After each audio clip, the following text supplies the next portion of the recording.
मत जाना मत जाना मत जाना मत जाना।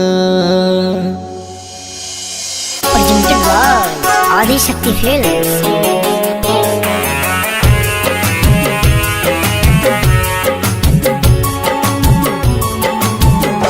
मैं तो तुमसे ही लब करता हूँ रे जानू, मैं तो तुमसे ही लब करता हूँ। तुम ही हो जिस पे मैं मरता हूँ, तुम ही हो जिस पे मैं मरता हूँ। मैं तो तुमसे ही लब करती हूँ ओ जानू, मैं तो तुमसे ही लब करती हूँ। तुम ही हो जिस पे मैं मरती हूँ, तुम ही हो जिस पे मैं मरती हूँ।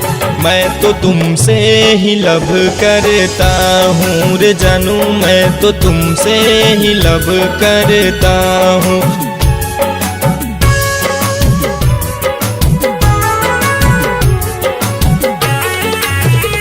जब से तुमसे मिली मैं दीवानी हुई,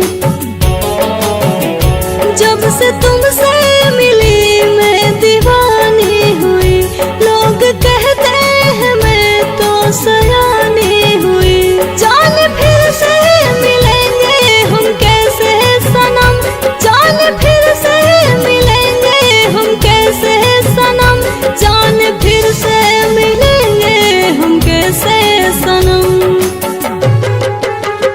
ये दिल तेरे लिए ही धड़कती है, अरे जानू ये दिल तेरे लिए ही धड़कती है। तुम ही हो जिस पे मैं मरती हूँ, तुम ही हो जिस पे मैं मरती हूँ। मैं तो तुमसे ही लब करती हूँ रे जानू, मैं तो तुमसे ही लब करती हूँ।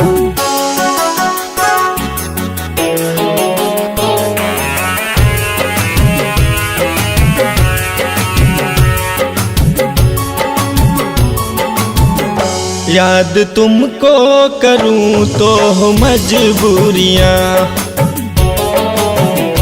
याद तुमको करूं तो हो मजबूरियां। मिलने देती नहीं हमको ये दूरियां, मिल भी जाओ कहीं से मेरे जुदा, मिल भी जाओ कहीं से मेरे जुदा, मिल भी जाओ कहीं से मेरे जुदा।